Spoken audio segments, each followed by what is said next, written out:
الحمد لله وكفى وسلام على عباده الذين اصطفى أما بعد أعوذ بالله من الشيطان الرجيم بسم الله الرحمن الرحيم والله ولي المؤمنين سبحان ربك رب العزة عما يصفون وسلام على المرسلين والحمد لله رب العالمين اللهم صل على سيدنا محمد وعلى آل سيدنا محمد وبارک وسلم۔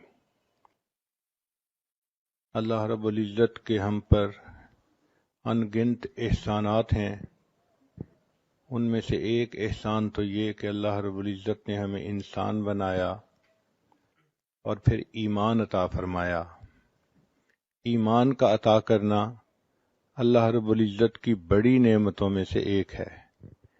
پھر رب کریم نے ہمیں نبی علیہ الصلوۃ والسلام کی امت میں پیدا فرمایا۔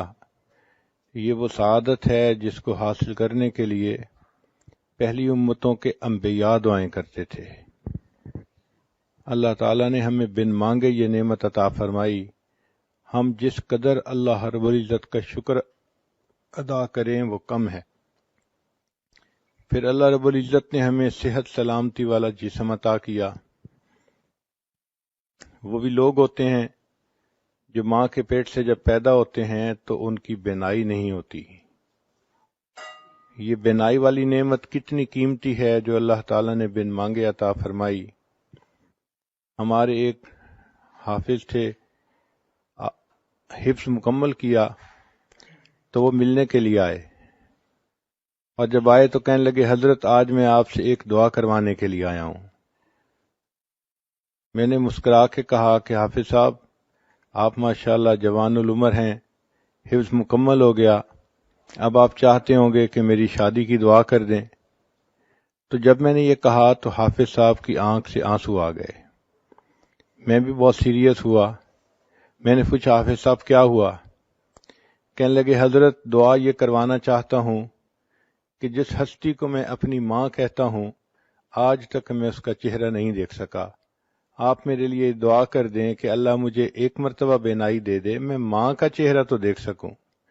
اس وقت احساس ہوا کہ اے کریم آقا، آپ نے ہمیں جو بینائی والی نعمت عطا فرمائی یہ کتنی قیمتی ہے، اور ہم اس نعمت کو مس یوز کرتے ہیں اور غیر محرم کے اوپر استعمال کرتے ہیں۔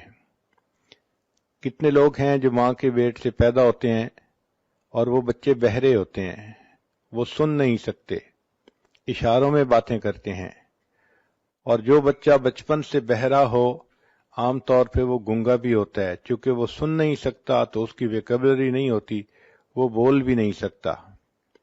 اللہ رب العزت نے ہمیں سماعت بھی عطا فرمائی، ہم بات سنتے بھی ہیں، بات کرتے بھی ہیں۔ پھر دیکھیں انسان کے چہرے پر ناک ایک چھوٹا سا عضو ہے، لیکن اس ناک کے اندر اتنی خوبصورتی ہے کہ اس کے خوبصورت ہونے سے چہرہ خوبصورت ہوتا ہے اور اس کے بدصورت ہونے سے چہرہ بدصورت بن جاتا ہے۔ اللہ رب العزت نے یہ نعمت بھی ہمیں اچھی عطا فرمائی۔ پھر زبان کو دیکھیے، اللہ تعالیٰ نے ہم کلامی کی توفیق عطا فرمائی۔ ہم اپنی فیلنگز کو الفاظ کا جامہ پہنا سکتے ہیں، دوسرے سے بات کر سکتے ہیں۔ مجھے ایک مرتبہ ایک ایسے گھر میں جانے کا موقع ملا جہاں خاوند گنگا تھا، بول نہیں سکتا تھا، اس کے 4 بچے تھے۔ تو میں ان کے گھر جا کے یہی سوچتا رہا کہ یہ 4 بچوں کا باپ ہے، اپنی بیوی سے اظہار محبت کرنا اس کو کتنا مشکل محسوس ہوتا ہوگا۔ ہم الفاظ کو کس طرح بنا سنوار کے کہہ دیتے ہیں دوسرے بندے کا دل خوش کرنے کے لیے، اور وہ اپنی بیوی سے صرف اشاروں سے باتیں کرتا تھا۔ اب دیکھیے یہ اللہ تعالیٰ کی ایک نعمت ہے جو اللہ نے عطا فرمائی تاکہ اس زبان کے ذریعے سے ہم قرآن پڑھیں اور اس زبان کے ذریعے سے ہم دین کی باتیں کریں۔ پھر اللہ رب العزت نے ہمیں ہونٹ عطا فرمائے۔ یہ ہونٹ دیکھنے میں چھوٹے سے ہوتے ہیں مگر ان کے اوپر انسان کی خوبصورتی کا انحصار ہوتا ہے۔ اگر ہونٹ بے ڈھنگے ہوں تو باوجود گورے رنگ کے اور باوجود اچھی خوبصورت شکل کے انسان خوبصورت نظر نہیں آتا۔ اگر انسان کے ہونٹ نہ ہوتے تو اس کے دانت یوں نظر آتے جیسا مردہ بکری کے دانت نظر آتے ہیں، انسان کی ساری خوبصورتی ختم ہو جاتی۔ چیز چھوٹی سی ہے مگر اہمیت دیکھیے کتنی ہے۔ اللہ رب العزت نے ہمیں ہاضمے کی نعمت عطا فرمائی، یہ بھی اللہ تعالیٰ کی نعمتوں میں سے ایک بڑی نعمت ہے۔ ایک آدمی کے پاس 100 بھینسیں تھیں لیکن وہ خود بھینس کا دودھ نہیں پی سکتا تھا، اس لیے کہ دودھ کے پینے سے اس کو ایک بیماری ہو جاتی تھی۔ کتنے لوگ ہیں جو لیکوڈ ڈائٹ پہ رہتے ہیں اور سالڈ چیز نہیں کھا سکتے۔ ایک مرتبہ ایک عورت نے مجھے فون کیا، حضرت میرے لیے دعا کریں، میرے معدے میں السر ہے، میں سارے مہمانوں کے لیے اچھے اچھے کھانے بناتی ہوں مگر پچھلے 7 سال سے میں صرف لیکوڈ پہ گزارا کر رہی ہوں، ایک لقمہ بھی میرے منہ میں نہیں گیا۔ ہمیں اللہ رب العزت نے ہاضمے کی صحیح نعمت عطا فرمائی، ہم اپنی خواہش کے مطابق کھاتے بھی ہیں پیتے بھی ہیں، ہمیں چاہیے کہ ہم اس پر بھی اللہ رب العزت کا شکر ادا کریں۔ پھر ہاتھوں کی نعمت اللہ نے عطا فرمائی، یہ کتنی بڑی نعمت ہے جس سے کہ ہم دنیا کے سارے کام کرتے ہیں۔ ایک مرتبہ حرم شریف میں نے ایک بندے کو دیکھا، اس کے دونوں بازو کندھوں سے کٹے ہوئے تھے، تو وہ آگے ہی صف میں بیٹھا ہوا تھا نماز پڑھنے کے لیے۔ عجیب بات کہ میں یہی سوچتا رہا، یا اللہ اس کے دونوں بازو ہی نہیں ہیں، یہ اپنے کپڑے کیسے پہنتا ہوگا، یہ اگر واش روم جاتا ہوگا تو اپنی طہارت کیسے کرتا ہوگا، اللہ جب یہ سوتا ہوگا تو یہ رات کو اپنی رضائی کمبل کو کیسے سیدھا کرتا ہوگا۔ اس کے دونوں ہاتھ نہیں تھے۔ اس دن ایسی عجیب کیفیت ہوئی کہ میں بہت دیر اس بات پہ روتا رہا کہ اللہ آپ نے ہمیں یہ نعمتیں دیں، کاش کہ ان نعمتوں کو ہم آپ کی تعمیل میں استعمال کر سکتے۔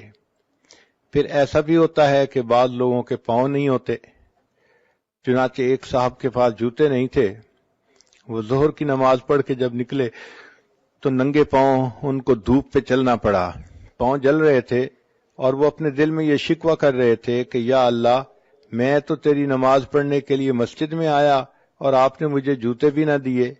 ابھی ان کے دل میں یہ شکوے کی کیفیت تھی کہ انہوں نے دیکھا ایک نوجوان آ رہا ہے اور اس کے پاؤں ٹھیک نہیں ہیں، وہ بیساکھیوں کے بل چل کے آ رہا ہے، تو ان کے دل پہ چوٹ پڑی اور انہوں نے یہ دعا مانگی کہ یا اللہ میں تو جوتے کی وجہ سے رو رہا تھا اور یہ شخص تو اپنی ٹانگوں سے ہی محروم ہے، کم از کم آپ نے مجھے ٹانگیں تو دیں۔ تو ہم اس چیز کا احساس نہیں کرتے اللہ نے ہمیں کتنی نعمتوں سے نوازا ہے۔ چنانچہ ایک شاکر انسان کو چاہیے کہ اللہ رب العزت کی ان تمام نعمتوں کا شکر ادا کرے، ان اعضاء کو اللہ تعالیٰ کی فرما برداری میں استعمال کرے، شریعت کے مطابق اپنی زندگی بنائے۔ اللہ تعالیٰ عورت سے چاہتے ہیں کہ یہ اپنے فرض ادا کرے، اپنے خاوند کو خوش رکھے، بچوں کی تربیت کرے اور یہ اللہ تعالیٰ کی شکر گزار بندی بنے، اپنی عزت و ناموس کی حفاظت کرے۔ رب کریم نے فرشتوں کو پیدا کیا، ان کو عقل تو دی مگر شہوت نہیں دی۔ اللہ تعالیٰ نے جانوروں کو پیدا کیا، ان کو شہوت دی مگر عقل نہیں دی۔ انسان کو اللہ نے پیدا کیا، اس کو شہوت بھی دی عقل بھی دی، مگر کام یہ دیا کہ تم اپنی عقل کی وجہ سے اپنی شہوت کو کنٹرول میں رکھو۔ چنانچہ ہر انسان کو اور ہر جاندار کو اللہ تعالیٰ نے حفاظت کے لیے کچھ نہ کچھ عطا کیا ہے۔ ایک تو اللہ نے انسان کی حفاظت کے لیے فرشتوں کو متعین کیا۔ حدیث پاک میں آتا ہے اگر فرشتے انسان کی حفاظت نہ کرتے تو جن انسان کو دنیا میں زندہ ہی نہ رہنے دیتے۔ یہ اللہ کا فضل ہے کہ فرشتے انسان کی حفاظت کرتے ہیں اور اسے جنوں سے بچاتے ہیں۔ پھر اللہ رب العزت نے اپنی حفاظت کے لیے ہر چیز کو کچھ نہ کچھ عطا کیا۔ مثلا شہد کی مکھی کو ڈنک دیا، جو آدمی بھی شہد کے چھتے میں سے شہد نکالنا چاہے تو مکھی اس پر حملہ کرتی ہے۔ بچھو کو بھی ڈنک عطا کیا۔ اللہ تعالیٰ نے سانپ کو اپنے بچاؤ کے لیے زہر دیا۔ اللہ تعالیٰ نے شیر کو دانت دیے، اسی طرح ہپو کو بھی اللہ نے دانت عطا فرمائے۔ بکرے کو اللہ تعالیٰ نے سینگ عطا فرمائے، کوئی بکرے کے قریب جائے تو وہ سینگ سے اس کا مقابلہ کرتا ہے۔ بعض جانوروں کو اللہ تعالیٰ نے دم عطا کی، ہاتھی کو اللہ تعالیٰ نے سونڈ عطا کی، اونٹ کو اللہ تعالیٰ نے پاؤں کی مضبوطی عطا کی۔ چنانچہ ہم نے ایک ڈاکومنٹری میں دیکھا کہ ایک جراف تھا، اس کے اوپر شیر حملہ کرنے کے لیے بھاگا تو اس جراف نے اپنی پچھلی دونوں ٹانگوں سے اس زور سے لات ماری کہ شیر کی کھوپڑی ٹوٹ گئی۔ تو اللہ تعالیٰ نے اپنی حفاظت کے لیے ہر چیز کو کچھ نہ کچھ دیا ہے۔ اسی طرح گدھے کے قریب جائیں تو وہ بھی لات مارتا ہے اپنی حفاظت کی خاطر۔ کسی کو اللہ تعالیٰ نے کانٹے عطا کیے، چنانچہ ایک جانور ہے جس کے جسم پر لمبے لمبے کانٹے ہوتے ہیں، اس کو کوئی بھی نقصان دینے والی چیز آئے تو وہ کانٹے اس طرح پھیلا لیتا ہے کہ کوئی اس کو نقصان پہنچا ہی نہیں سکتا۔ کچھوے کو اللہ تعالیٰ نے ایک ہڈی عطا کی جو اس کے پورے جسم کے اوپر ہوتی ہے، جب وہ خطرہ محسوس کرتا ہے تو اس ہڈی کے نیچے چھپ جاتا ہے۔ اللہ تعالیٰ نے مچھلی کو سیلانیت عطا فرمائی، چنانچہ مجھے آج بھی یاد ہے کہ 5ویں کلاس کا طالب علم تھا تو میرے بھائی مجھے ایک مرتبہ دریا پر لے گئے، وہاں لوگ مچھلی پکڑ رہے تھے تو میرا بھی جی چاہا کہ میں مچھلی پکڑوں۔ چنانچہ ایک صاحب نے مچھلی پکڑی، کافی مناسب بڑی تھی، تو اس نے کہا کہ اچھا تم اسے پکڑ لو۔ جب میں نے اسے ہاتھ میں پکڑا تو مچھلی ہلی اور پانی میں چلی گئی، مجھے پتہ بھی نہیں چلا۔ پتہ چلا کہ وہ اتنی سلیپری تھی کہ اس کو پکڑنے کے لیے ذرا ٹیکنیک چاہیے تھی، اور مجھے چونکہ پتہ نہیں تھا میں نے اسے نرمی سے پکڑا تو وہ ہاتھ سے نکل گئی۔ مچھلی کی طرح ہاتھ سے نکل جانا یہ ایک ضرب المثل بن گئی ہے۔ اسی طرح ایک مچھلی ایسی بھی ہے کہ جو اپنی حفاظت کے لیے بجلی کا جھٹکا مارتی ہے۔ ہم نے ایک ایکویریم میں دیکھا امریکہ میں کہ ایک ایسی مچھلی تھی کہ جب وہ ہلتی تھی تو 440 وولٹ کا کرنٹ پیدا ہوتا تھا۔ انہوں نے ایک بلب لگایا ہوا تھا تو وہ بلب جلتا تھا اور پتہ چلتا تھا کہ اس مچھلی کے ہلنے سے برقی رو پیدا ہو رہی ہے۔ ایک مچھلی کو اللہ تعالیٰ نے ڈنک والی دم عطا فرمائی، چنانچہ جو اس کے قریب آتا ہے اس کو وہ ڈنک لگاتی ہے اور بندہ مر جاتا ہے۔ اللہ تعالیٰ نے چوہے کو دن میں اور رات میں دیکھنے کے لیے نظر عطا فرمائی تاکہ یہ بلی سے ہر وقت بچ سکے۔ چھچھوندر، اس کو اللہ تعالیٰ نے بچنے کے لیے بدبو عطا کی، چنانچہ اس کے اندر بدبو اتنی ہوتی ہے کوئی اس کے قریب رہنا بھی پسوا۔ کہنے لگا جی کہ اس کی وجہ سے میرے ہاتھ گیلے ہو گئے، تو پتہ چلا کہ مینڈک کا یہ ٹرک ہے کہ جو کوئی بندہ اس کو پکڑتا ہے وہ پیشاب کر دیتا ہے اور بندہ اس کو پھر کنفیوز ہو کے چھوڑ دیتا ہے۔ تو ہر کسی کو اللہ نے اپنی حفاظت کے لیے کچھ نہ کچھ عطا کیا۔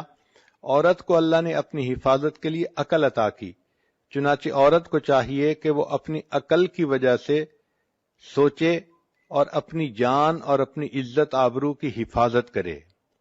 یہ عقل ایک ڈھال ہے جو انسان کی عزت آبرو کو بچا لیتی ہے۔ جو لڑکیاں عقل استعمال نہیں کرتی وہ بڑی جلدی غیر محرم بندوں کے سامنے شکار بن جاتی ہیں اور ان کا وکٹم بن جاتی ہیں۔ اللہ رب العزت نے عورت کو بہت خوبی دی ہے، کوئی مرد اس سے بات کرے اس کو بہت جلدی پتہ چلتا ہے کہ یہ کس اسٹیشن سے بول رہا ہے یا کس نیت سے بات کر رہا ہے۔ یہ سمجھ اور فہم عطا کرنے کا مقصد یہی تھا کہ چونکہ اس نے اپنی عزت و ناموس کی حفاظت کرنی تھی تو اللہ تعالیٰ نے اس کو اس معاملے میں بہت زیادہ فہیم بنایا کہ اس کو پتہ چل جاتا ہے کہ یہ غیر مرد مجھ سے کیا چاہتا ہے۔ اس لیے فرمایا کہ تم غیر مرد سے بات کرنے کا موقع پیش بھی آ جائے تو تم ذرا روکھے انداز میں بات کرو، آواز میں لوچ پیدا نہ کرو، ڈھیلی سریلی آواز بنا کے بات نہ کرو۔ فَيَطْمَعَ الَّذِي فِي قَلْبِهِ مَرَضٌ، ورنہ طمع کرے گا وہ بندہ جس کے دل کے اندر مرض ہوگی۔ آج کل یونیورسٹیوں کی بچیاں یونیورسٹی میں جاتی ہیں، سروں پہ دوپٹے بھی نہیں ہوتے، خوشبوئیں لگائی ہوتی ہیں اور کپڑے بھی ٹائٹ پہنے ہوتے ہیں، اور وہ یہ سمجھتی ہیں کہ اس طرح ہم دوسروں کو بہت خوبصورت نظر آتی ہیں، اور وہ یہ نہیں سمجھتی کہ اس طرح جو غیر محرم مرد ہیں وہ ہمارے بارے میں کتنی بری سوچ دل میں رکھتے ہیں اور ہیلے بہانے بنا بنا کے وہ عورتوں کو اپنے دام میں گرفتار کرتے ہیں۔ تو عقل انسان استعمال کرے تو اس کے ذریعے سے اپنی شہوت کو کنٹرول کر سکتا ہے۔ رب کریم نے انسان کو یہ نعمت عطا فرمائی تاکہ اس کی وجہ سے اس کی عزت و آبرو کی حفاظت رہے۔ لہذا اب کوئی مرد گناہ کی دعوت کس طرح سے دے، مسکرا مسکرا کے دے یا میسیجز لکھے یا باتیں کرے، تو ایسی کسی چیز کی طرف التفات ہی نہیں کرنا چاہیے۔ آرزوئیں خون ہوں یا حسرتیں پامال ہوں، اب تو اس دل کو تیرے قابل بنانا ہے مجھے۔ دعا مانگنی چاہیے کہ اللہ تعالی جان عزت آبرو کی حفاظت کرنے میں مدد فرمائے۔ ایک بات ذہن میں رکھ لیجئے کہ نفسانی خواہشات کو انسان جتنا پورا کرے یہ اتنا اور زیادہ بڑھتی ہیں۔ ان کو ختم کرنے کا ایک ہی طریقہ ہے کہ ان کو نظر انداز کریں اور ان کے ختم ہونے کی اللہ سے دعا مانگیں۔ جب اللہ سے دعا مانگیں گی تو اللہ تعالیٰ بچا لیں گے۔ اسی لیے حضرت یوسف علیہ السلام نے کہا تھا کہ اے پروردگار عالم، اگر آپ مجھے نہیں بچائیں گے تو میں اس گناہ میں گر جاؤں گا۔ تو انسان اللہ سے دعا مانگے۔ عورت کو چاہیے کہ عشاء کے بعد 2 رکعت نفل پڑھ کے روزانہ اللہ سے یہ دعا مانگے، اے اللہ میری عزت و ناموس کی حفاظت رکھنا، مجھے کسی ایسی مشکل میں گرفتار نہ کرنا کہ جہاں میری عزت کو خطرہ ہو۔ ہم اللہ تعالیٰ سے مانگیں گے، اللہ تعالیٰ عطا فرمائیں گے۔ انسان اللہ تعالیٰ سے محبت کرتا ہے، اللہ تعالیٰ اس سے محبت کرتے ہیں۔ ایک بزرگ فرماتے ہیں کہ مجھے 4 چیزوں کو سمجھنے میں غلطی تھی، مگر قرآن پاک میں نے پڑھا تو مجھے پتہ چلا کہ میری غلطی کہاں کہاں پہ ہے۔ مثلا میں یہ سمجھتا تھا کہ میں اللہ سے محبت کرتا ہوں جس کی وجہ سے اللہ مجھ سے محبت کرتے ہیں، لیکن میں نے قرآن پاک میں پڑھا یحبہم ویحبونہ، تو تب مجھے پتہ چلا کہ اللہ تعالیٰ بندے سے پہلے محبت فرماتے ہیں اور اس کے نتیجے کے طور پہ بندے کے دل میں اللہ کی محبت پیدا ہوتی ہے۔ دوسری غلطی یہ تھی کہ میں یہ سوچتا تھا کہ انسان اپنے رب سے پہلے راضی ہوگا تو اس کے بدلے اللہ اس سے راضی ہوں گے۔ قرآن پاک پڑھا تو میری یہ غلطی بھی ختم ہو گئی۔ اللہ تعالیٰ فرماتے ہیں رضی اللہ عنہم ورضوا عنہ، اللہ ان سے راضی ہو گیا، وہ اللہ سے راضی ہو گئے۔ تو پہلے اللہ راضی ہوتا ہے، نتیجہ یہ ہوتا ہے کہ بندہ بھی پھر اپنے رب سے راضی ہو جاتا ہے۔ پھر ایک بات کہ انسان وہ فرماتے ہیں کہ میں یہ سمجھتا تھا کہ میں اللہ کو پہلے یاد کرتا ہوں پھر اللہ مجھے یاد کرتے ہیں، لیکن قرآن پاک پڑھا تو بتایا وما توفیقی الا باللہ، کہ میری توفیق تو اللہ ہی کی۔ تو ہم جو اللہ کو یاد کرتے ہیں تو اللہ پہلے یاد کرتا ہے، وہ توفیق دیتا ہے، تب ہم اللہ کو یاد کرتے ہیں۔ اس لیے ایک حدیث پاک میں آتا ہے کہ انسان کو اللہ تعالیٰ دن میں جو نعمتیں عطا فرماتے ہیں اس میں سب سے بہتر توفیق یہ ہوتی ہے کہ انسان کو اللہ اپنی یاد کی توفیق عطا فرما دے۔ چوتھی چیز جو فرماتے تھے کہ میری غلط فہمی تھی کہ میں سمجھتا تھا کہ میں توبہ پہلے کرتا ہوں پھر اللہ میری توبہ کو قبول کرتے ہیں۔ جب قرآن پاک پڑھا تو اس میں بتایا گیا ثم تاب علیہم لیتوبوا، اللہ کی رحمت پہلے متوجہ ہوتی ہے پھر انسان کو توبہ کی توفیق ملتی ہے۔ تو یہ ذہن میں رکھیے کہ اللہ کی رحمت کی نظر پہلے ہوتی ہے، اللہ تعالیٰ بندے کو اپنائیت کی نظر سے پہلے دیکھتے ہیں پھر اس کو توبہ کی توفیق ملتی ہے۔ اس اجتماع میں آنے کا بنیادی مقصد یہی ہے کہ ہم زندگی کے پچھلے گناہوں سے سچی پکی توبہ کر لیں اور آئندہ اللہ کی بارگاہ میں فرما بردار بن کر زندگی گزارنے کا ارادہ کریں۔ اللہ تعالیٰ کی طرف سے رحمت کی نظر ہوگی، ہماری طرف سے نیک بن کر رہنے کا ارادہ ہوگا، تو یہ محبت کا تعلق جڑ جائے گا۔ دونوں جانب سے اشارے ہو چکے، تم ہمارے ہم تمہارے ہو چکے۔ محبت کہتے ہیں دل کا کسی کے ساتھ اتنا مشغول ہو جانا کہ دوسروں کی طرف انسان کا دھیان ہی نہ رہے، اس کیفیت کو محبت کہتے ہیں۔ کوئی دل میں اتنا سما جاتا ہے کہ اس دل میں کسی دوسرے کے لیے جگہ ہی نہیں رہتی، اور اس کی علامات یہ ہے کہ محبوب کی فرما برداری کرتا ہے اور اس کی بات ماننے میں انسان کو مزہ آتا ہے۔ ان المحب لما یحب مطیع، محب جس سے محبت کرتا ہے اس کا مطیع ہوتا ہے، اور پھر اس کی صفات کو انسان اپنا کر خوش ہوتا ہے۔ بندے کو چاہیے اپنے اللہ سے محبت کرے اور اپنے اندر اللہ تعالیٰ کی صفات کو پیدا کرے۔ چنانچہ حدیث پاک میں فرمایا تخلقوا باخلاق اللہ، تم اللہ تعالیٰ کے اخلاق کو اپناؤ۔ اللہ تعالیٰ پردہ ڈالنے والے ہیں، تم بھی بندوں کے لیے پردہ ڈالنے والے بن کر رہو۔ اللہ تعالیٰ جلدی غلطیوں کو معاف فرما دیتے ہیں، تم بھی دوسروں کی غلطیوں کو جلدی معاف کرو۔ اللہ تعالیٰ رحیم و کریم ہے، تم بھی رحیم و کریم بن کر رہو، دوسروں کے لیے عفو درگزر کا معاملہ کرو۔ اللہ تعالیٰ حلیم ہے، تم بھی اپنے اندر حلم پیدا کرو۔ اور یہ بھی سوچئے کہ ہم اللہ سے محبت بعد میں کرتے ہیں، پہلے اللہ تعالیٰ ہم سے محبت کرتے ہیں۔ حدیث پاک میں ہے، حدیث قدسی، یا ابن آدم انی لک محب، اے آدم کے بیٹے میں تم سے محبت کرتا ہوں۔ تو اللہ تعالیٰ بندے سے محبت پہلے کرتے ہیں، پھر اس کے بعد بندے کو اللہ سے محبت کی توفیق نصیب ہوتی ہے۔ اللہ تعالیٰ اتنے احسانات کرتے ہیں بندے پر، ہمیں تو ان کا پتہ بھی نہیں چلتا کہ کیسے ہیں، پھر اس کے بعد بندے کو اللہ سے محبت کی توفیق نصیب ہوتی ہے۔ اللہ تعالیٰ اتنے احسانات کرتے ہیں بندے پر، ہمیں تو ان کا پتہ بھی نہیں چلتا کہ کیسے کیسے احسانات ہیں۔ مثال کے طور پہ اللہ تعالیٰ بندے کے رازق ہیں، تو اللہ تعالیٰ وقت کے ساتھ ساتھ بندے کے رزق کے دروازے بڑھاتے چلے جاتے ہیں۔ ایک علمی نکتہ ہے، بچیاں اس پوائنٹ کو نوٹ کریں کہ دیکھیں جب بچہ اس دنیا میں پیدا ہونا ہوتا ہے تو ماں کے پیٹ میں اس کے رزق کا ایک دروازہ ہوتا ہے، وہ ایک تعلق جو ماں کے جسم کے ساتھ بچے کے جسم کا ہے، وہ ایک آنت ہوتی ہے جس کے ذریعے سے خون اس بچے کو مل رہا ہوتا ہے، غذا مل رہی ہوتی ہے، اور بچہ اسی کے ذریعے سے ماں کے پیٹ میں پل رہا ہوتا ہے۔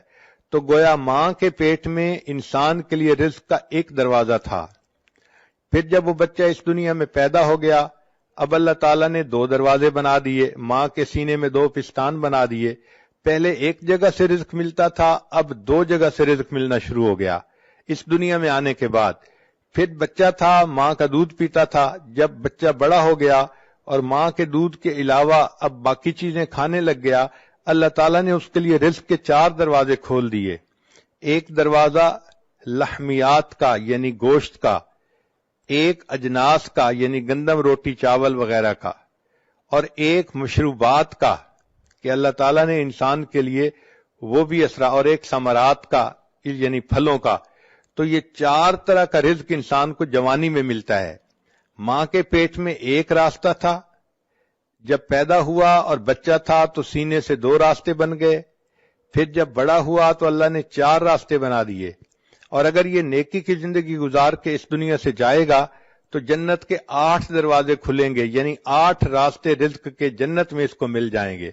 تو دیکھیے وقت کے ساتھ ساتھ اللہ تعالیٰ کس قدر اپنی نعمتیں اس بندے پر بڑھاتے چلے جاتے ہیں۔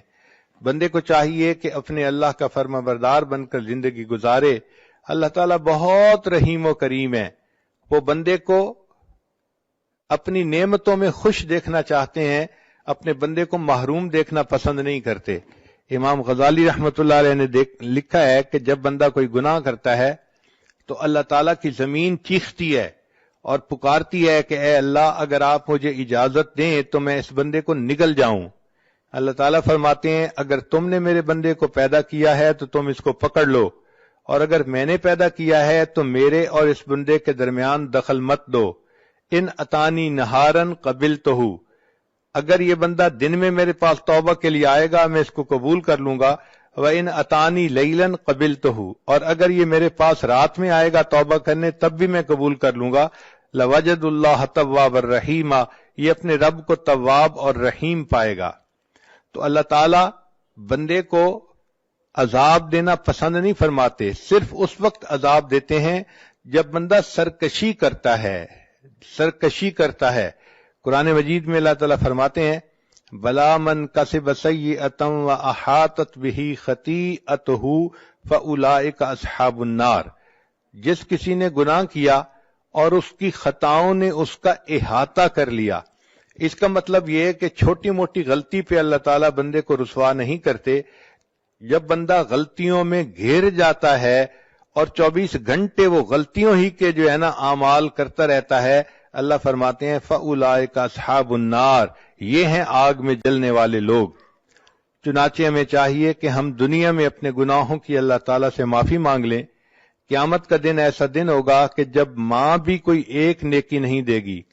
ایک حدیث پاک ذرا توجہ کے ساتھ سنیے۔ قیامت کے دن ایک بندہ ہوگا جس کو اللہ کے سامنے پیش کیا جائے گا، اور اس کے نام اعمال میں نیکیاں بھی ہوں گی، گناہ بھی ہوں گے، مگر اس کی ایک نیکی کم ہوگی، ایک گناہ زیادہ ہوگا۔ رب کریم فرمائیں گے، اے میرے بندے، اگر تیرے پاس ایک نیکی اور ہوتی تو تیری نیکیاں اور گناہ برابر ہو جاتے، پھر میں اپنی رحمت سے تمہیں جنت بھیج دیتا۔ اب چونکہ تمہاری ایک نیکی کم ہے، لہذا تم ایک نیکی کہیں سے لے کر آؤ۔ وہ نوجوان بڑے خوشی خوشی اپنے ماں باپ کی طرف جائے گا، اپنی ماں سے نیکی مانگے گا۔ ماں کہے گی کہ نہیں، میں نیکی ایک بھی نہیں دے سکتی۔ وہ بچہ کہے گا کہ دیکھیں میں جہنم میں چلا جاؤں گا، میرے اوپر رحم کھائیے، اور آپ کے پاس تو نیکیاں زیادہ ہیں۔ ماں کہے گی اگرچہ نیکیاں زیادہ ہیں لیکن میں تمہیں اس وقت ایک نیکی بھی نہیں دے سکتی۔ پھر وہ بندہ اپنی بیوی سے نیکی مانگے گا، بیوی بھی انکار کر دے گی۔ پھر اپنے بھائی سے مانگے گا، وہ بھی انکار کر دے گا۔ یوم یفر المرء من اخیہ و امہ و ابی و صاحبتہ و بنی، بیٹا بھی انکار کر دے گا۔ جب سب لوگ انکار کر دیں گے تو وہ بڑا ہی مایوس ہوگا کہ اتنے میرے لوڈ ون تھے اور آج ان کے پاس نیکیاں زیادہ بھی ہیں، یہ مجھے ایک نیکی دینے کے لیے تیار نہیں ہے۔ اتنے میں اس کو ایک بندہ ملے گا، وہ پوچھے گا تم کیوں رو رہے ہو؟ یہ کہے گا ایک نیکی کم ہے، اس وجہ سے میں رو رہا ہوں اور مجھے کوئی نہیں دے رہا۔ وہ کہے گا اچھا مجھ سے ایک نیکی لے لو۔ تو جب وہ نیکی دینے کے لیے تیار ہو جائے گا تو قیامت میں اعلان کیا جائے گا کہ ایک بندے نے اس کو ایک نیکی دے دی، جس کی وجہ سے نیکی اور گناہ برابر ہو گئے، اور اللہ نے اپنی رحمت سے اس کے لیے جنت کا فیصلہ کر دیا۔ جب یہ اعلان ہوگا، اللہ تعالیٰ پوچھیں گے اے جبریل یہ کیا معاملہ ہے، کیسا اعلان ہے؟ جبریل علیہ السلام کہیں گے اللہ آپ کے ایک بندے نے اپنی ایک نیکی دوسرے کو دے دی۔ اللہ تعالیٰ اس نیکی دینے والے کو بلائیں گے اور فرمائیں گے کہ تو کیسا سخی ہے کہ آج کے دن تو نیکی دوسرے کو دے رہا ہے۔ وہ کہے گا یا اللہ میرے نام اعمال میں ایک ہی نیکی تھی اور کوئی تھا ہی نہیں، اور میں نے تو جہنم جانا ہی تھا، میں نے سوچا میں تو جا ہی رہا ہوں، چلو میری نیکی دینے سے یہ بچ جاتا ہے تو میں اس کو بچا لوں۔ اللہ فرمائیں گے اچھا اگر تو نے اپنی سخاوت دکھائی تو میں اس بات کا زیادہ مستحق ہوں کہ میں اپنی سخاوت دکھاؤں، مجھ جیسا سخی کوئی نہیں، چلو میں نے تمہیں بھی جنت عطا فرما دی اور اس بندے کو بھی جنت عطا فرما دی۔ رب کریم تو اتنے مہربان ہیں کہ بندے کے لیے بخشش کے بہانے ڈھونڈتے ہیں۔ چنانچہ ہمیں چاہیے کہ ہم اللہ تعالیٰ کو اپنا دوست بنائیں۔ جو قرآن مجید کی آیت پڑھی ہے واللہ ولی المؤمنین، اللہ دوست ہیں ایمان والوں کے۔ مفسرین نے ولی کے کچھ معنی لکھے ہیں۔ ولی کا ایک معنی ہوتا ہے دوست، ایک ہوتا ہے نگران، ایک ہوتا ہے کارساز، اور ایک ہوتا ہے مددگار، ایک ہوتا ہے ساتھی، اور ایک ہوتا ہے وارث۔ ایک ولی کے اتنے معنی ہیں، گویا جو اللہ کو اپنا ولی بنائے گا تو وہ دوست بھی اللہ کو بنائے گا، مددگار بھی، ساتھی بھی، وارث بھی۔ ہم اگر اللہ کو اپنا ولی بنا لیں گے تو اللہ تعالیٰ پھر ہمارے مشکلات کو آسان بھی فرما دیں گے۔ دوست اپنے دوست کی مشکلات کا خیال رکھتا ہے۔ کہتے ہیں کہ ایک ہاتھی نشین تھا اور اس نے کسی غریب کے ساتھ دوستی کر لی، تو غریب نے کہا کہ نہیں میں آپ سے دوستی نہیں کر سکتا۔ ہاتھی نشین نے پوچھا کیوں نہیں کر سکتا؟ اس نے کہا کہ اس لیے کہ میرا گھر چھوٹا سا ہے، تو ہاتھی پہ چڑھ کے آئے گا تو میرے گھر میں تو داخل بھی نہیں ہو سکتا۔ تو ہاتھی نشین نے مسکرا کے کہا سنو، میں جس کو اپنا دوست بناتا ہوں پھر اس کا مکان اونچا بھی بنوا دیا کرتا ہوں تاکہ میرا ہاتھی وہاں جا سکے۔ تو اللہ تعالیٰ کو جب بندہ دوست بناتا ہے، اللہ تعالیٰ اس بندے کے دنیا آخرت کے کاموں کو سنوار دیتے ہیں۔ اللہ تعالیٰ ہی اس بات کا مستحق ہے کہ ہم اس کو اپنا دوست بنائیں۔ نوجوان بچیاں یہ بات ذہن میں بٹھا لیں، ان کے ذہنوں میں یہ ہوتا ہے میرا کوئی دوست نہیں، میں اکیلی ہوں، میں تنہا ہوں، میں مس کرتی ہوں۔ وہی دیکھیے اللہ کو دوست بنائیے، جب اللہ کو دوست بنائیں گی تو پھر کسی کو مس کرنے کی ضرورت بھی نہیں ہوگی۔ ہوا معکم اینما کنتم، وہ پروردگار تمہارے ساتھ ہوگا تم جہاں کہیں بھی ہوگے۔ اور جتنا اللہ تعالیٰ وفا کرتے ہیں اتنا کوئی دوسرا وفا نہیں کر سکتا۔ اس لیے مخلوق کو دوست بنائیں گی تو مخلوق سے بے وفائی دیکھیں گی. مخلوق مطلب کی ہوتی ہے، مطلب نکلا اور تو کون اور میں کون ناواقف ہو جاتے ہیں. اللہ تعالیٰ کو دوست بنائیے. جس نے اللہ کو دوست بنا لیا اللہ تعالیٰ اس بندے کے دنیا آخرت کے کاموں کو سنوار دیتے ہیں. تو آج کی اس مجلس میں یہ بات اپنے ذہنوں میں بٹھا لیجئے کہ محبت کے قابل فقط اللہ کی ذات ہے. مرنے والوں سے اور ڈھلنے والوں سے محبت کیا کرنی. عشق با مردہ نباشد پائیدار، عشق را با حی و با قیوم دار. مولانا روم رحمت اللہ فرماتے ہیں کہ مرنے والوں سے اور ڈھلنے والوں سے کیا محبت کرنی. اگر کرنی ہی ہے تو محبت اس سے کرو جو حی و قیوم ہے، ہمیشہ زندہ رہنے والا اور باقی رہنے والا ہے. تو انسان اگر اللہ سے تعلق جوڑتا ہے تو اللہ تعالیٰ اس بندے کے ساتھ نبھا کے دکھاتے ہیں. تو ہم اللہ کو اپنا دوست بنائیں. چنانچہ حضرت موسیٰ علیہ السلام کے پاس بنی اسرائیل کے لوگ آئے. اے اللہ کے نبی علیہ السلام، بڑا عرصہ ہوا بارش نہیں ہوئی، پانی کی قلت ہے اور جانور بھی پریشان ہیں، انسان بھی پریشان ہے، آپ دعا کیجئے. حضرت موسیٰ علیہ السلام نے فرما دیا کہ اچھا، ساری قوم کے لوگ باہر ویرانے میں آئیں اور میں دعا کرواؤں گا. چنانچہ حدیث پاک میں آتا ہے کہ 70,000 لوگ اکٹھے ہوئے. حضرت موسیٰ علیہ السلام نے خوب دعا مانگی، اللہ تعالیٰ سے گڑ گڑا کے فریاد کی، مگر بارش کے کوئی آثار نہیں تھے. جب کافی دیر دعا کرنے کے بعد بھی بارش نہ ہوئی تو موسیٰ علیہ السلام نے پوچھا، اے اللہ، آپ کا ایک نبی آپ سے اپنی امت کے ساتھ مل کے دعا کر رہا ہے اور آپ کی طرف سے قبولیت کے آثار ظاہر نہیں ہو رہے. رب کریم نے فرمایا کہ اس قوم کے اندر ایک بندہ ہے جو 40 سال سے میرے ساتھ لڑائی کر رہا ہے گناہ کے ذریعے سے، یعنی وہ گناہ کر کے میرے ساتھ گویا لڑائی میں لگا ہوا ہے اور اس کی وجہ سے میں بارش نہیں برسانا چاہتا. تو حضرت موسیٰ علیہ السلام کو اس بات پہ بڑا تعجب ہوا. انہوں نے اعلان کیا، اے لوگو، تمہارے اندر ایک ایسا بندہ ہے کہ جو 40 سال سے ایک گناہ میں مبتلا ہے اور اللہ تعالیٰ اتنے ناراض ہیں کہ اس کی موجودگی میں بارش نہیں دینا چاہتے. میں اس بندے سے کہتا ہوں کہ وہ یہاں سے نکل جائے اور اس کی وجہ سے دوسروں پر جو مصیبت آئی ہوئی ہے وہ ٹل جائے. حضرت موسیٰ علیہ السلام نے جیسے ہی یہ اعلان کیا تو تھوڑی دیر کے بعد بارش ہونے لگ گئی. حضرت موسیٰ علیہ السلام بڑے حیران کہ کوئی بندہ باہر نکلا بھی نہیں اور بارش بھی شروع ہو گئی، اور اللہ تعالیٰ فرماتے ہیں کہ اس بندے میں ایک بندہ ہے جو میرے ساتھ گناہ کے ذریعے جنگ میں لگا ہوا ہے. تو رب کریم صلی اللہ علیہ وسلم سے پوچھا کہ یا اللہ، یہ بارش کیسے ہوئی؟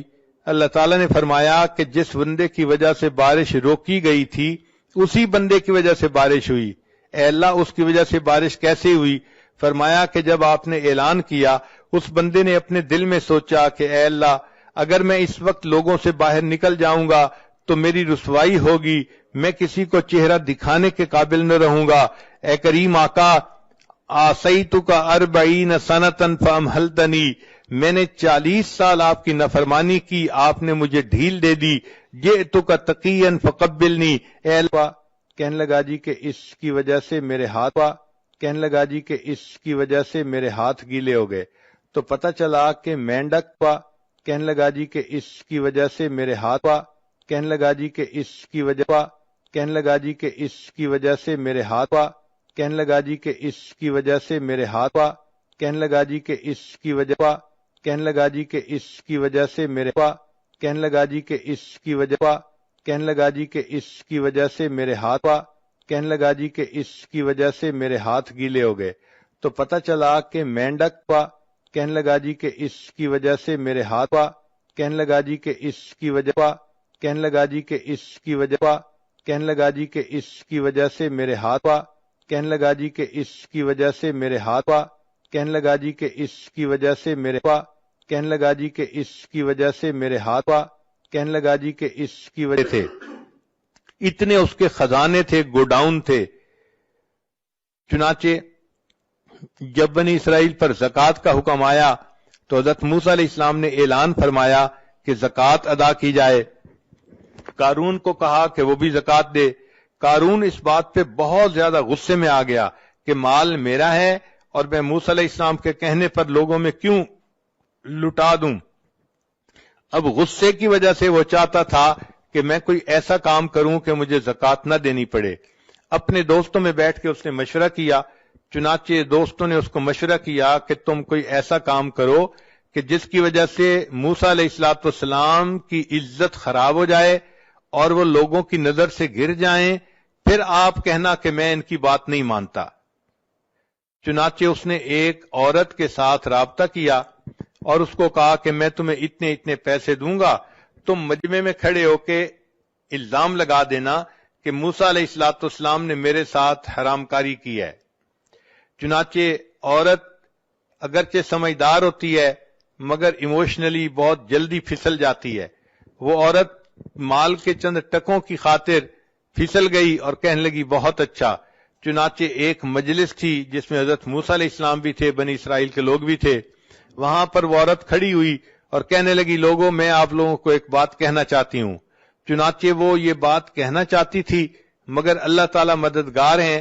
حضرت موسیٰ علیہ السلام کا روب ایسا تھا کہ وہ کوئی بات نہ کر سکی اور کہنے لگی کہ بھئی مجھے تو قارون نے پیسے دینے کا وعدہ کیا تھا اور یہ کہا تھا کہ تم موسیٰ علیہ السلام پر بہتان لگا دو، اور موسیٰ علیہ السلام نے تو میرے ساتھ کوئی ایسا کام نہیں کیا، وہ تو بالکل پاک ہیں اور صاف ہیں.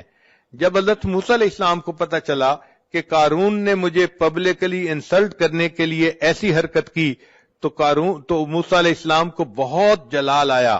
اللہ تعالیٰ سے دعا کی اے اللہ آپ مہربانی فرما دیجئے اور اس میری تکلیف کو دور کر دیجئے. رب کریم نے فرمایا کہ اے میرے پیارے موسیٰ علیہ السلام میں نے تھوڑی دیر کے لیے زمین کو تمہارے ماتحت کر دیا، جو حکم آپ زمین کو دیں گے وہ حکم زمین مانے گی.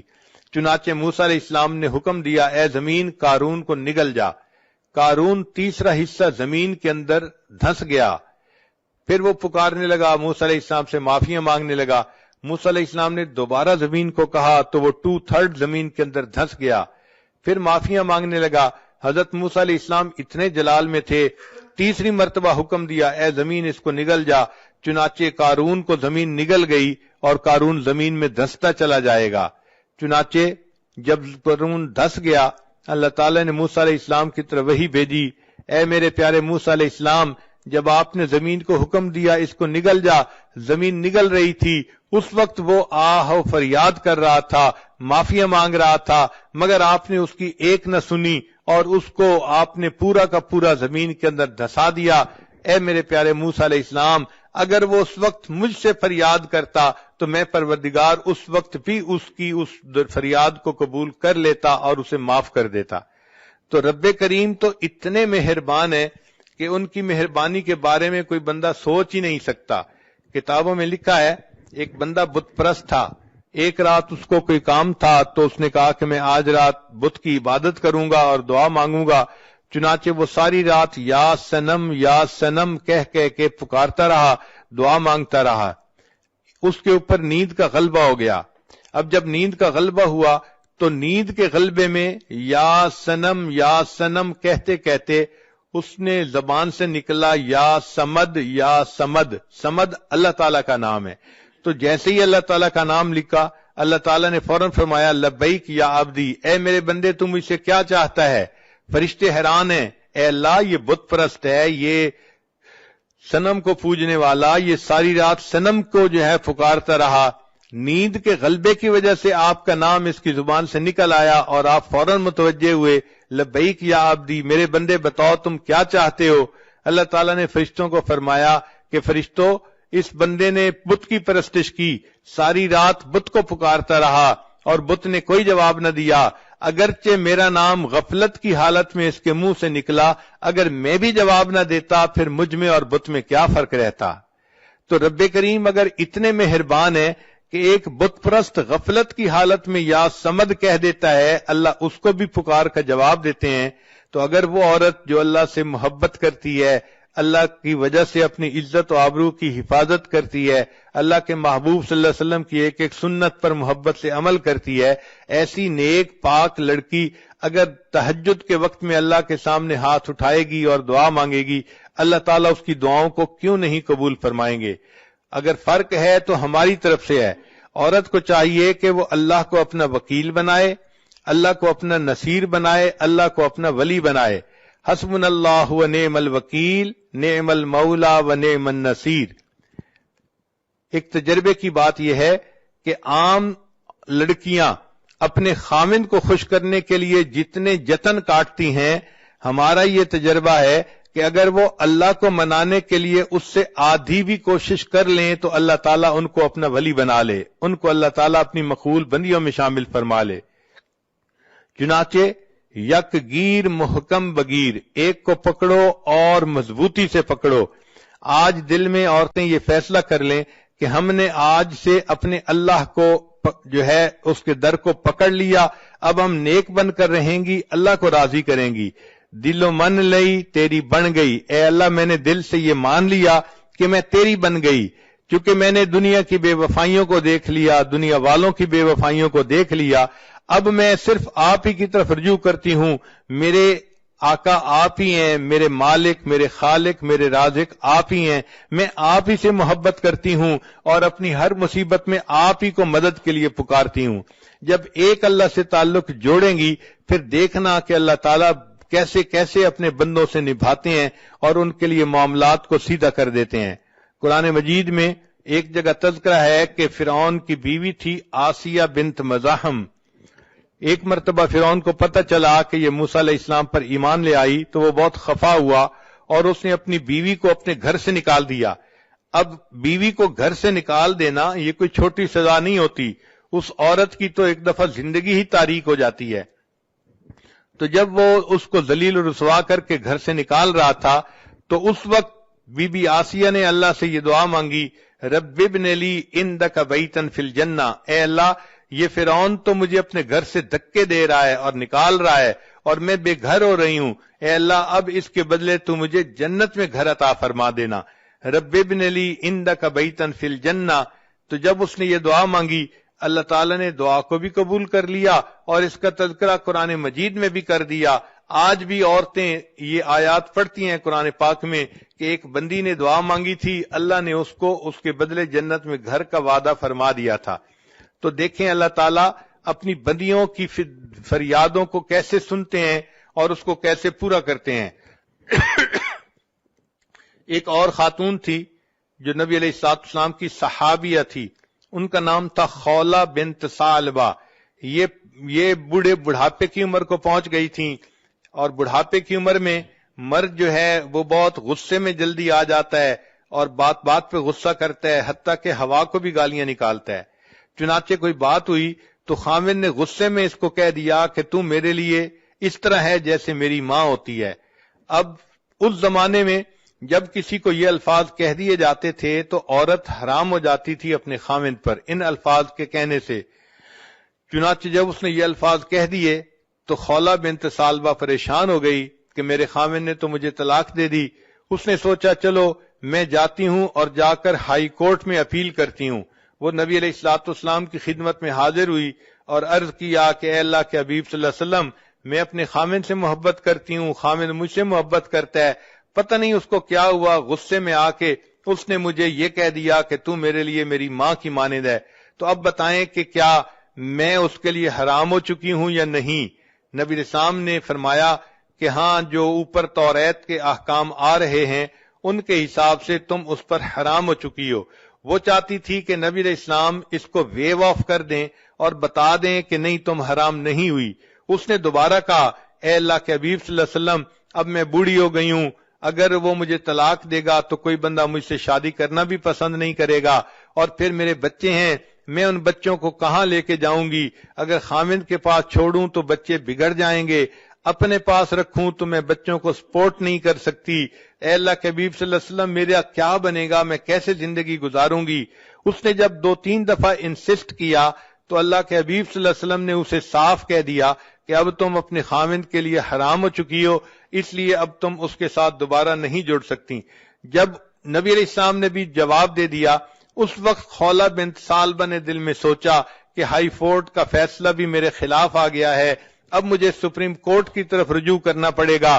لہذا وہیں صحن میں کھڑے کھڑے عائشہ صدیقہ عنہا فرماتی ہیں اس نے اللہ کو پکارنا شروع کر دیا، اے پروردگار میں بوڑھی ہوں، نہ میرے پاس جوانی رہی نہ حسن رہا، کوئی مجھ سے شادی کرنے والا نہیں، اگر اس نے مجھے طلاق دے دی، میرے چھوٹے چھوٹے بچے ہیں، اے اللہ ان بچوں کو کون سپورٹ کرے گا، اور اگر وہ بچے میں اس کو دے دوں تو بچے بگڑ جائیں گے، ان کو ماں کی محبت نہیں ملے گی، اے اللہ میں اپنا غم کس کو بیان کروں، تو میری مدد فرما۔ عائشہ صدیقہ رضی اللہ عنہا فرماتی ہیں وہ ابھی اپنے رب سے یہ مناجات کر رہی تھی کہ نبی علیہ الصلوۃ والسلام کے اوپر وحی کے آثار شروع ہو گئے، میں نے اس بوڑھی عورت کو چپ کروایا، چپ کرو، نبی علیہ السلام پر وحی اتر رہی ہے۔ وہ تھوڑی دیر چپ ہوئی، نبی علیہ الصلوۃ والسلام نے فرمایا، اللہ نے قرآن جو ہے نا وہ اتار دیا، فرمایا قد سمع اللہ قول التی تجادلک فی زوجہا وتشتکی الی اللہ، اللہ نے اس بڑھیا کی فریاد کو سن لیا، وہ اپنے اللہ کو پکار رہی تھی۔ سوچنے کی بات ہے، عورت اگر اللہ سے اپنا دل لگاتی ہے اور ایسے مشکل وقت میں اللہ کو پکارتی ہے، اللہ اتنے کریم ہیں، اس کی پکار کو بھی سنتے ہیں اور قرآن پاک کا اس کو حصہ بھی بنا دیتے ہیں۔ لہذا عورتوں کو یہ بات اچھی طرح دل میں بٹھا لینی چاہیے کہ ہماری محبت فقط اللہ کے لیے مخصوص ہے اور ہمارا کارساز فقط اللہ ہے۔ ہم دنیا میں کسی کی مدد نہیں چاہتے، ہم دنیا میں کسی غیر کی طرف قدم نہیں بڑھانا چاہتے، ہم اللہ ہی سے مانگتے ہیں۔ اللہ تعالیٰ مہربانی فرمائیں گے، دنیا میں بھی قدم قدم پر بندے کی حفاظت فرمائیں گے اور آخرت کی نعمتیں بھی بندے کو عطا فرمائیں گے۔ وآخر دعوانا ان الحمد للہ رب العالمین۔